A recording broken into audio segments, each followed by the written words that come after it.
Assalamualaikum warahmatullahi wabarakatuh. Selamat pagi untuk kamu yang sedang menyaksikan video pembelajaran ini. Masih di channel Junaidi Fayaz. Kali ini kita akan membahas sebuah materi, yaitu bab ke-10 dengan muatan pelajaran PLBJ dengan materi fasilitas umum MRT dan LRT. Materi ini ditujukan untuk kamu kelas 6 SD. Tujuan pembelajaran kita pada video kali ini adalah yang pertama, mengidentifikasi fasilitas umum MRT dan LRT secara benar. Kemudian yang kedua, mampu membedakan antara fasilitas umum MRT dan LRT secara benar. Latar belakang pengadaan MRT dan LRT. Nah, kalau kita lihat ya atau saksikan di sini ada MRT. Jakarta terkenal sebagai kota yang padat penduduknya sehingga pada jam-jam kerja lalu lintas selalu padat dan macet. Dengan kondisi seperti itulah pemerintah Provinsi DKI Jakarta mencari terobosan baru dalam rangka mengurangi kemacetan. Hal yang dilakukan antara lain melakukan pembatasan kendaraan pribadi dengan nomor ganjil genap. Pada saat tanggal genap, maka jalur-jalur tertentu yang melewati jalur tersebut wajib bernomor genap. Begitu pula dengan sebaliknya. Program berikutnya adalah dengan pengadaan fasilitas umum seperti Transjakarta yang memiliki jalur khusus. Hal itu dilakukan untuk mengurangi kemacetan, agar para penduduk Jakarta yang berpergian menggunakan fasilitas umum tersebut.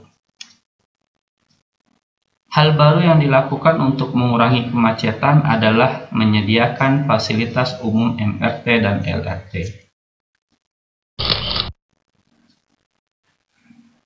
Mengenal lebih detail MRT dan LRT. 1. MRT. MRT singkatan dari Moda Raya Terpadu atau bahasa Inggrisnya Mass Rapid Transit. MRT adalah sebuah sistem transportasi transit cepat menggunakan kereta rel listrik di Jakarta. Proses pembangunan telah dimulai tanggal 10 Oktober 2014 dan diresmikan pada tanggal 24 Maret 2019. MRT diharapkan mampu mengubah mobilitas masyarakat yang biasanya menggunakan kendaraan pribadi beralih ke transportasi publik. MRT ini melewati 13 stasiun, yaitu terdiri dari 7 stasiun layang seperti Lebak Bulus, Fatmawati, Cipete Raya, Hajinawi, Blok A, Blok M, dan Sisingamangaraja. Adapun 6 stasiun bawahnya yaitu Senayan, Istora, Bendungan Hilir, Setiabudi, Duku Atas, dan Bundaran HI. Jadi di sini ada namanya stasiun layang, berarti posisinya di atas ya.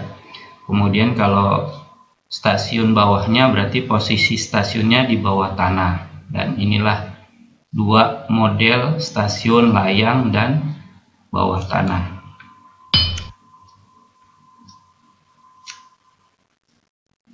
Dalam satu rangkaian kereta, MRT bisa membawa 1.950 penumpang untuk sekali jalan. Selama satu hari, kereta MRT ditargetkan mampu melayani hingga 173.400 orang. Meskipun MRT melaju dengan kecepatan 60 km per jam, kebisingannya tidak terasa. Gerbong dibuat nyaman dan tidak berisi. Nah, ini contoh gambar ya, terowongan bawah tanah yang dimiliki oleh MRT. 2. LRT. LRT atau lintas rel terpadu adalah sistem kereta penumpang yang beroperasi di kawasan perkotaan yang konstruksinya ringan dan bisa berjalan bersama lalu lintas lain atau dalam lintasan khusus. Disebut juga tram. Pada masa kolonial Belanda, tram pernah dikembangkan di Jakarta dan Surabaya. Namun, lintasan khusus kereta api tersebut dihilangkan pada tahun 1960-an karena tidak terawat dengan baik dan sering mogok. LRT Jabodebek akan bekerja dengan konsep memindahkan penumpang lebih banyak melalui operasi rute yang lebih banyak. Demi memberikan rasa nyaman terhadap penumpang, LRT menggunakan teknologi super canggih, yakni menggunakan sistem third rail atau aliran listrik yang disalurkan melalui rel ketiga yang terhubung ke bagian bawah kereta. Dengan teknologi third rail di dalam tram, LRT Jabodebek dibuat mampu menjangkau rute perkotaan dari satu tempat ke tempat lain di dalam Jakarta.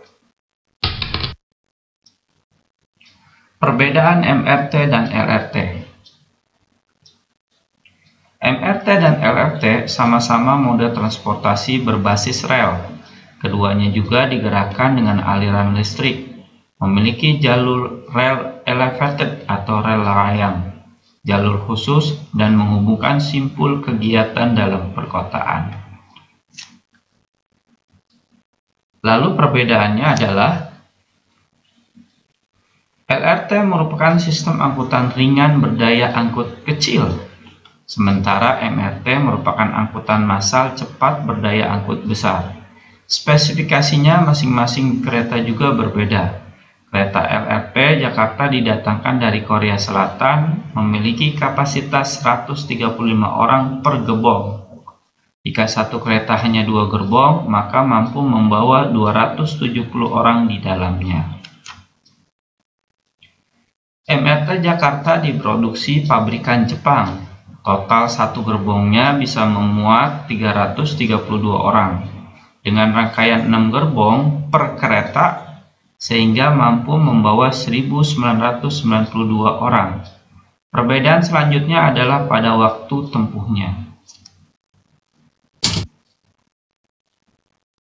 Nilai-nilai yang terkandung dengan adanya fasilitas MRT dan LRT. Yang pertama adalah tanggung jawab.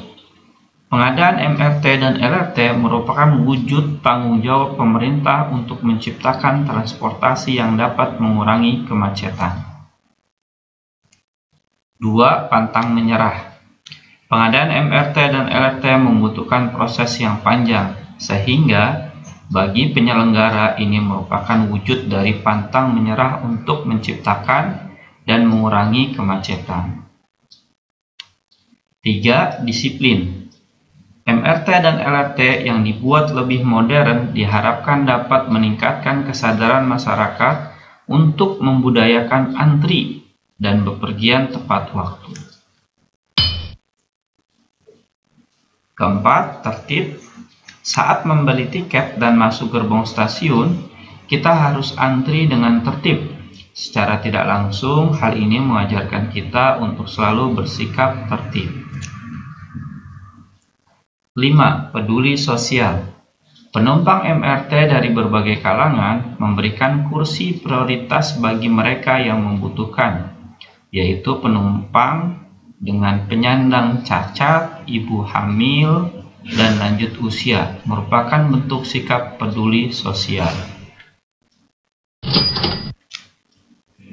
Setelah kamu menyaksikan video ini dari awal hingga akhir dan menemukan soal latihan ini, silakan kamu jawab soal-soal latihan berikut dengan jawaban yang benar dan tepat. Soal ini diambil atau diperoleh dari pembahasan kita pada video kali ini. Silakan kamu kerjakan dengan sungguh-sungguh agar kamu benar-benar memahami materi yang tadi sudah kita bahas. Selamat mencoba, selamat mempraktekkan, jawablah sesuai dengan hasil karya kamu sendiri tanpa meminta dan menerima bantuan dari orang lain. Demikianlah pembahasan kita pada video kali ini. Semoga dengan pembahasan ini dapat menambah wawasan dan ilmu pengetahuan kamu. Sekian dari saya, terima kasih telah menyaksikan video ini. Wassalamualaikum warahmatullahi wabarakatuh.